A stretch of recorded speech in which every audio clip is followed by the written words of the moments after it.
Please join me in welcoming Rachel Ong ViforJ.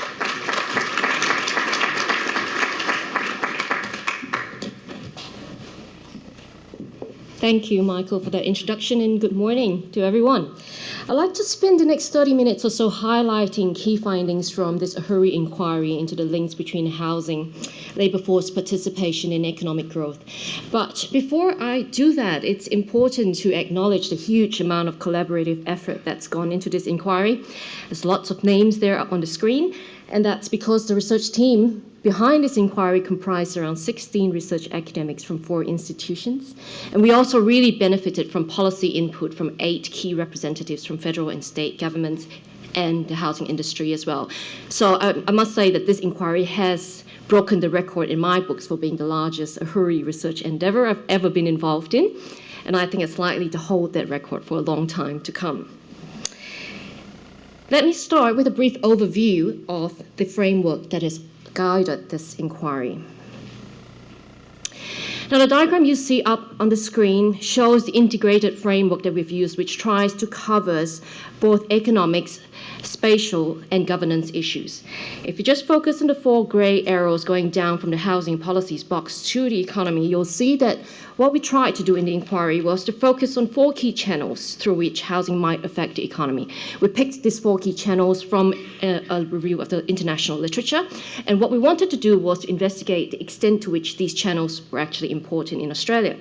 And the 4 of them are housing supply responsiveness, consumption, labour mobility, and employment decisions. And what I'll do throughout this presentation is to take you through some of the key findings across all these 4 channels. The policy implications of the findings are considered within an Australian-specific multi-governance framework. As you all know, we have 3 tiers of government in this nation. And Australia does not operate an overarching housing policy, so responsibility for housing interventions is actually spread across different housing portfolios, like social security, tax, planning, etc. And each government tier has some responsibility for housing outcomes that influence the economy differently. Let's look first at the research evidence with respect to housing supply responsiveness. This chart displays building approvals for houses and units per 1,000 persons in the population over the period 2005 to 2013-14. The orange line shows that the Australia-wide supply of new houses per 1,000 people has not changed much over the period in question. So in both 2005-06 and 2013-14, an average of around 6 house building permits were approved for every 1,000 persons in the population. Now you can see that there was a dip in the supply of new houses during the GFC before supply rose again in 2009. However, the trend has been more or less constant over time. On the other hand, if you look at the blue line, you'll see that while the supply of new units has started from a lower base, the per capita supply of units has actually risen from 1.2 in 2005 to 2.5 per 1,000 persons in the population over the period. So there has been considerable change in the supply of new units as compared to new houses. So the question then is whether or not this new supply is actually located in areas that are close to job opportunities. So is the new supply of housing in Australia fostering greater productivity growth in our nation? In this next chart, what we've done is to rank local government areas according to the number of jobs located within their geographical boundaries, from the lowest number of jobs to the highest. And then we divided these local government areas into 10 equal groups, what we're calling deciles. So if you look at decile number 1, it represents LGAs with the 10% lowest number of jobs within their geographical boundaries, and decile 10 represents the job richest 10% of LGAs in the nation.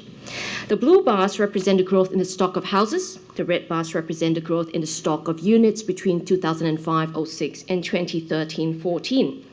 What is clear from this chart is that the expansion of houses and unit stock has been greatest in the upper job number deciles. And this is particularly so in the case of units. If you just look at the red bars and focus on that, you'll see that the stock of units has expanded by more than 20% in the 9th and 10th deciles. So the growth in new unit supply has been concentrated in areas where there has been an abundant number of jobs. However, if you look at the distribution in the growth of supply of houses and units across different price deciles, you'll also find that most of this growth has taken place in the higher price deciles. So in the case of units, we can see that over 25 to 30% of the growth in new unit supply has happened in the 8th or 9th price deciles, which represents areas that are relatively expensive and potentially out of reach of low-income workers. So what are the implications of these findings for productivity? What we're seeing is that as the market penetration of units grows, a likely byproduct is shorter commutes, and this can provide a potentially important boost to productivity as commuting times are reduced. However, it is also the case that the new units are mostly concentrated in high-value segments, and they're not trickling down into lower income groups. So we did a comparison across the 9 years of the period of analysis, and most of the growth in the new supply of units has been in higher value segments. So what this implies is that this is potentially adverse impacts on the ability of low-income workers to secure housing close to where jobs are located. Just moving on to the next channel through which housing may potentially affect the economy.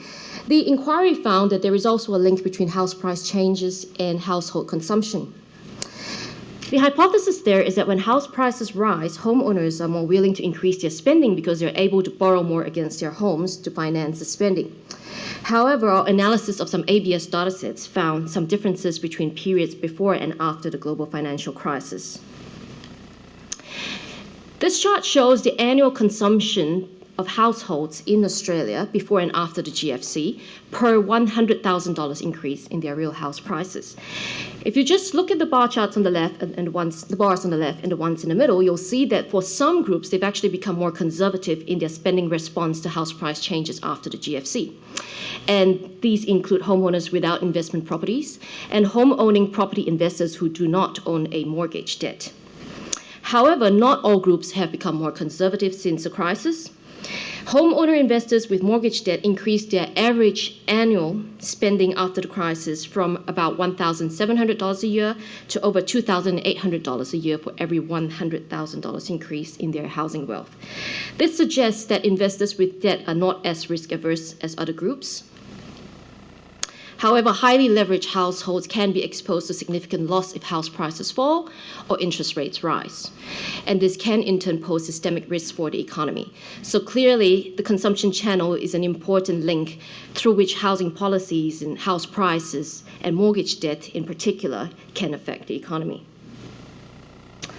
Housing-related policies can also result in tenure decisions that affect Australian households' willingness to take up jobs in different regions.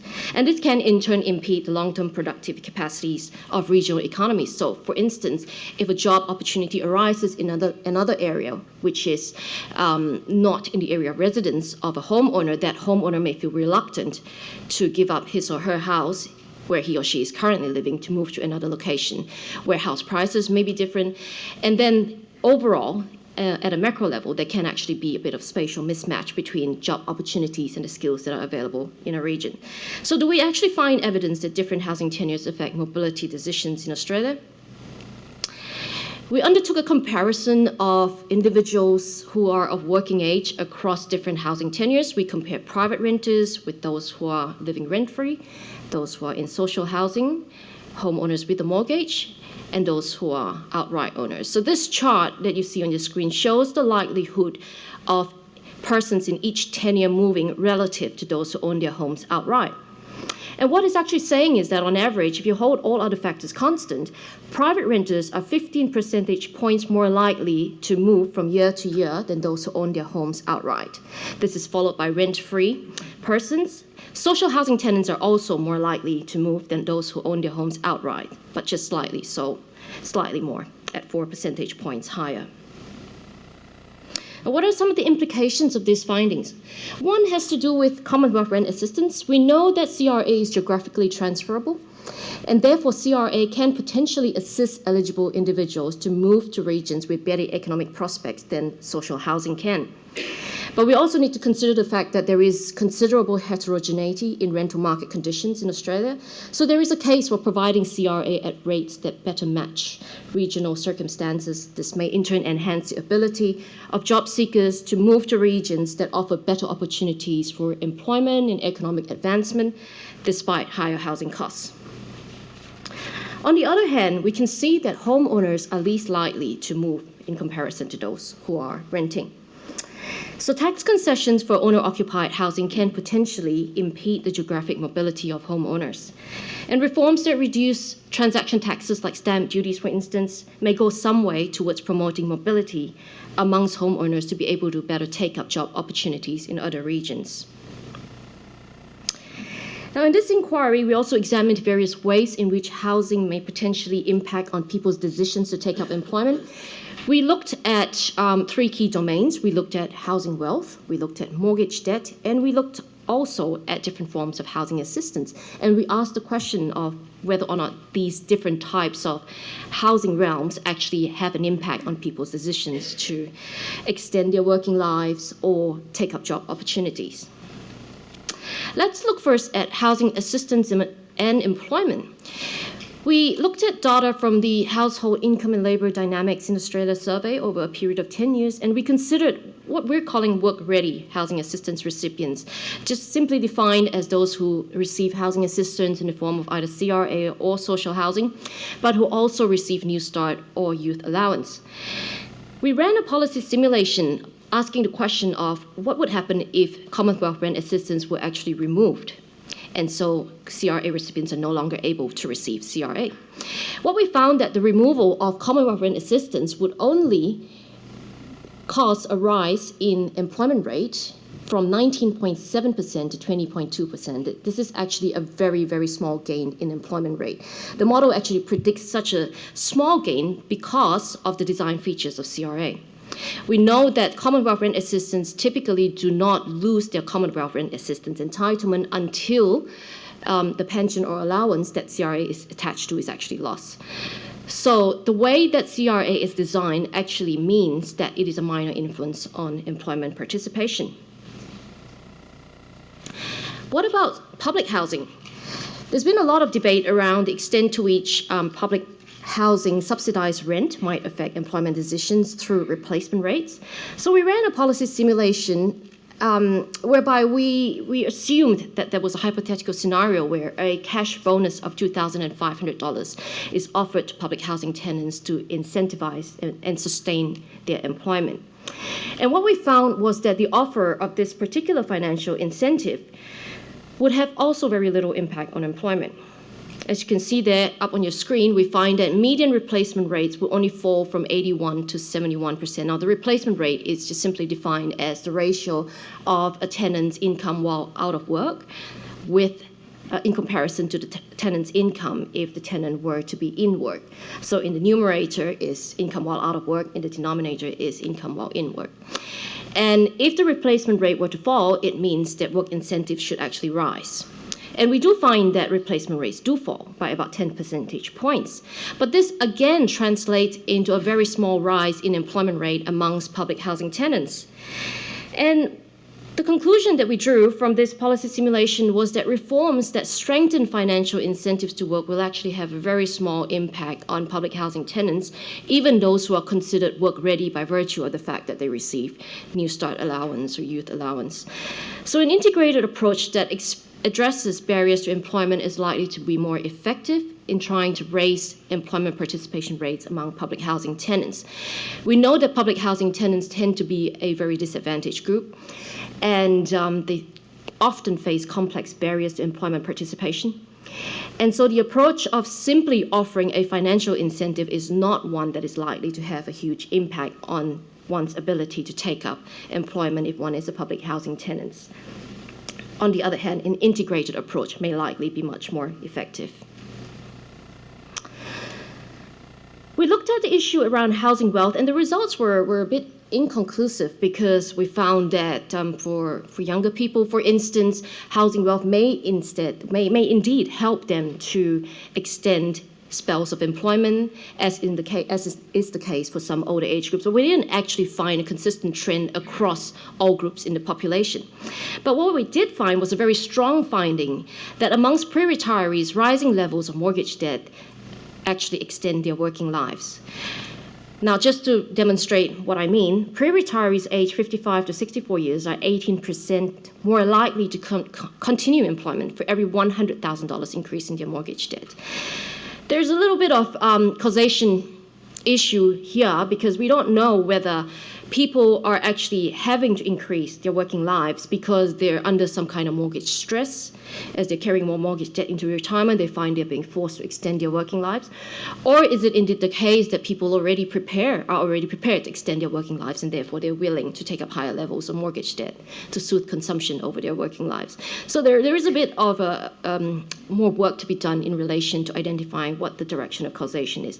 But what can be said for now is that this finding means that as mortgage debt levels rise and working lives are extended as a result, it may help to offset some of the productivity consequences that arise due to population aging.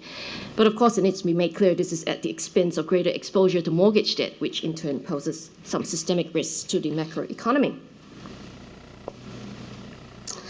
So let me just quickly round up this presentation by returning to the original question of how housing policies might unlock or indeed impede economic growth in Australia.